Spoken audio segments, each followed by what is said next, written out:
या पावसाळ्यात राज्यात सततच्या पावसामुळे पिकांचे मोठे नुकसान झाले आहे। सोयाबीन, कापूस पिकासह इतर अनेक पिकांना या अतिवृष्टीचा मोठा फटका बसला। 18 जिल्ह्यांना अतिवृष्टी मदत जाहीर करण्यात आली। शेतकऱ्यांसाठी आज सकाळची सर्वात मोठी खुशखबर। या 18 जिल्ह्यांमध्ये तुमचा जिल्हा आहे की नाही याची अपडेट आपण याच व्हिडिओमध्ये पाहणार आहोत।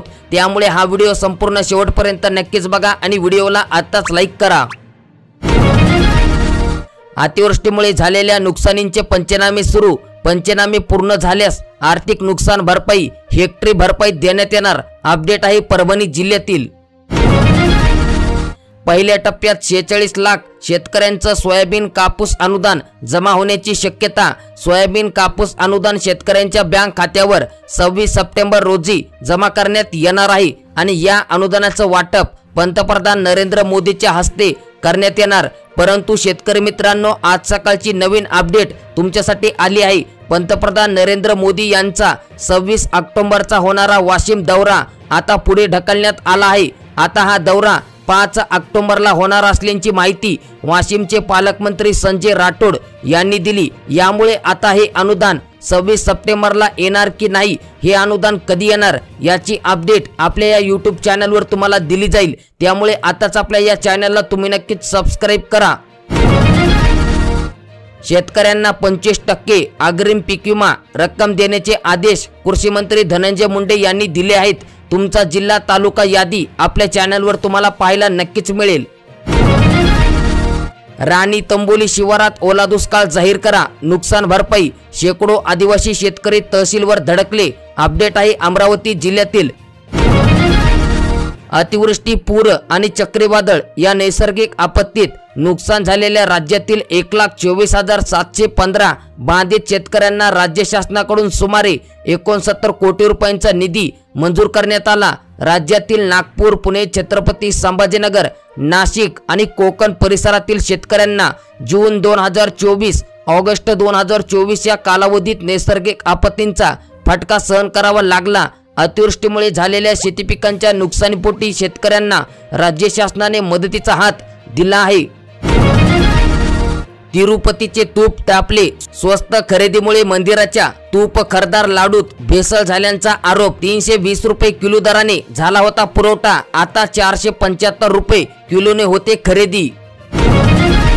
राज्य सरकारने अवकाळी आणि अतिवृष्टी नुकसान भरपाई केलेल्या शेतकऱ्यांना दिलासा देण्यासाठी 20 सप्टेंबर रोजी 3 शासन निर्णय म्हणजेच की GR प्रसिद्ध केले आहेत। यामध्ये एकूण 18 जिल्ह्यांसाठी अवकाळी आणि अतिवृष्टीचा मदत निधी देण्यात येणार। यामध्ये यवतमाळ, बुलढाणा, चंद्रपूर, पुणे, सातारा, सोलापूर, सांगली, गोंदिया, लातूर, नाशिक, धुळे आणि नंदुरबार, त्यासोबतच जळगाव, अहमदनगर, ठाणे, रायगड, रत्नागिरी आणि सिंधुदुर्ग या जिल्ह्यांचा यामध्ये समावेश करण्यात आला। जून ते ऑगस्ट 2024 ची अतिवृष्टी, मार्च ते मे 2024 अवकाळी पावसामुळे झालेली नुकसान भरपाई शेतकऱ्यांना मिळणार आहे। यामध्ये तुमचा जिल्हा असेल तर इतर शेतकरी मित्रांपर्यंत हा व्हिडिओ तुम्ही नक्कीच शेअर करा। 5,997 निराधारांची कागदपत्रे अपूर्ण, कागदपत्रे न जोडल्यास अनुदान बंद होणार। मदत कक्षात माहिती देण्याचे आवाहन। हजारो शेतकऱ्यांना 7 वर्षांपासून कर्जमाफीची प्रतीक्षा, शेतकऱ्यांमध्ये नाराजी, सहकार पणन विभागाकडे प्रकरण प्रलंबित।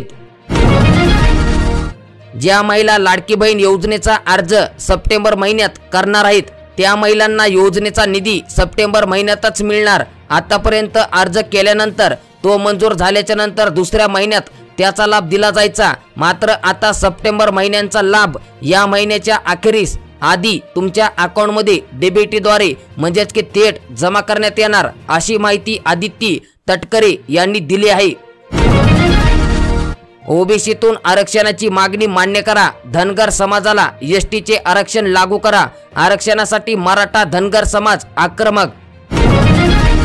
ऑगस्ट आणि सप्टेंबर 2024 च्या अतिवृष्टी मदतीची प्रतीक्षा, म्हणजेच की मराठवाडा आणि विदर्भातील विविध जिल्ह्यात ऑगस्टच्या शेवटच्या आठवड्यात आणि सप्टेंबर पहिल्या आठवड्यात अतिवृष्टीने धुमाळ घातला होता। मुख्यमंत्री एकनाथ शिंदे आणि उपमुख्यमंत्री देवेंद्र फडणवीस त्यासोबतच कृषी मंत्री धनंजय मुंडे यांनी नुकसानग्रस्त भागांची पाहणी केली होती। त्यामुळे नुकसानग्रस्त शेतकऱ्यांच्या पाठीशी सरकार उभं असल्याची ग्वाही मुख्यमंत्री आणि उपमुख्यमंत्री यांनी दिली। तर शेतकऱ्यांना तातडीने मदत निधी देण्याचे आश्वासन कृषी मंत्री धनंजय मुंडे यांनी दिले होते। त्यामुळे शेतकऱ्यांना मदत मिळेल अशी शेतकरी आशा धरून आहेत। पण अजून तरी ऑगस्ट आणि सप्टेंबर 2024 मध्ये झालेल्या नुकसानींची अतिवृष्टींची मदत देण्याबाबत शासन निर्णय घेण्यात आलेला नाही। मुख्यमंत्री माझी लाडकी बहीण योजनेअंतर्गत अर्ज केलेल्या नाशिक शहरातील तब्बल 5945 लाडक्या बहिणींना बँक खात्याला आधार कार्ड लिंक नसल्याचा फटका बसला आहे आणि या महिलांचे अर्ज तात्पुरते स्वरूपात रद्द करण्यात आले। आता यानंतर या महिलांनी बँकेत जाऊन आधार प्रमाणीकरण करावे, त्यानंतर त्यांच्या खात्यात हे अनुदान जमा होईल। अपडेट आहे नाशिक जिल्ह्यातील। मनोज जरांगे पाटील यांच्या उपोषणार्थ समर्थन। काल बीड जिल्हा बंद तर आज परभणी जिल्हा बंद असणार आहे। 23 सप्टेंबर पासून पश्चिम राजस्थानातून परतीच्या पावसाला सुरुवात करणार आहे। यंदा तो नेहमीपेक्षा 4 दिवस उशिरा निघत आहे अशी घोषणा हवामान विभागाने काल रात्री केली। सरसकट खरेदीसाठी सोयाबीन उत्पादक शेतकरी आक्रमक। नवीन सोयाबीनची आवक सुरू, दर मिळतोय 4500 रुपये। भाव नाही दिला तर घरीच थप्पी लावू, वेळ प्रसंगी आंदोलनाची तयारी देखील ठेवू, शेतकऱ्यांचा सरकारला इशारा। बिरसा मुंडा कृषी क्रांती योजनेचे निकष सुधारून विहिरी, शेततळे, वीज जोडणी आदीसाठी भरीव अनुदान देण्याचा निर्णय मंत्रिमंडळ बैठकीत घेण्यात आला आहे। सुधारित निर्णयानुसार म्हणजेच की नवीन नियमानुसार नवीन सिंचन विहिरीस 4 लाखांपर्यंत तर जुन्या विहिरीच्या दुरुस्तीस 1 लाख पर्यंत अनुदान देण्यात येणार। पूर्वी हे अनुदान अनुक्रमे 2.5 लाख आणि 50,000 रुपये एवढेच होते। आजपासून पुढील 5 दिवस पाऊसच पाऊस। हवामान विभागाने 21 ते 25 सप्टेंबर दरम्यान पावसाचा अंदाज वर्तविला आहे। 2023च्या खरीप हंगामातील स्थानिक नैसर्गिक आपत्तीमुळे नुकसानग्रस्त 54,155 शेतकऱ्यांना दुसऱ्या वर्षीचा खरीप हंगाम मध्यावर आला असताना देखील विमा परतावा मिळू शकलेला नाही। अमरावतीतील 54,000 शेतकऱ्यांना विमा परताव्यांची प्रतीक्षाच लागली आहे। उघडीप मिळतात सोयाबीन काढणीची लगबग सुरू। मजुरापेक्षा कमी खर्च येत असल्याने शेतकऱ्यांची हार्वेस्टरला जास्त पसंती। शेतकरी नेते रविकांत तुपकर यांची शेतकरी क्रांती मोर्चाच्या कार्यकर्त्यांची बैठक घेतली आणि या बैठकीनंतर झालेल्या पत्रकार परिषदेत शेतकऱ्यांच्या प्रश्नावर लढा उभारणार असल्याचे तुपकर यांनी सांगितले। कापूस सोयाबीन पिकाला हमीभाव नाही, सरकार कर्जमाफी आणि पीक विमा बाबत नाव घेत नाही। सोयाबीनला 4,892 रुपये जो हमीभाव देण्यात आला तो मान्य नाही। खाजगी बाजारपेठेत सोयाबीनला 7,000 रुपये हमीभाव देण्यासाठी सरकारने निर्णय घ्यावा, तर कापसाच्या सूत निर्मितीसाठी निर्णय घ्यावा। शेतकऱ्यांच्या कापसाला 10,000 ते 12,000 रुपये भाव मिळावा अशी मागणी तुपकर यांनी यावेळी केली आहे। मागील आठवड्यात कापसाला प्रति क्विंटल 8,125 रुपये असा सर्वाधिक दर मिळाला। राज्यातील प्रमुख बाजारातील बाजारभाव पाहिले असता राजकोट बाजारात 8,125 रुपये, नागपूर बाजारात 7,900 रुपये, वर्धा बाजारात 7,960 रुपये, यवतमाळ बाजारात 7,880 रुपये, अकोला बाजारात 7,958 रुपये दर मिळाला। तुमच्या जिल्ह्यातील कापसाचे दर दररोज पाहण्यासाठी आताच आपल्या चॅनलला सबस्क्राइब करा आणि तुमचा जिल्हा तुम्ही आम्हाला खाली तुमचा जिल्हा टाकल्याच्या नंतर कापूस हे टाकून नक्कीच कमेंट करा। दरवर्षी दसरा दिवाळीत लागणाऱ्या पैशांची सोय पहिल्या वेचणीतील कापसांच्या विक्रीतून होत होती। यावर्षी मात्र सततधार पावसांच्या परिणामी बोंडे उमलण्यास विलंब झाला, त्यामुळे कापूस हंगाम लांबणीवर पडण्याची भीती केंद्रीय कापूस संशोधन संस्थेचे तज्ज्ञांनी वर्तवली आहे। सततधार पावसामुळे कापूस हंगाम लांबण्याची शक्यता।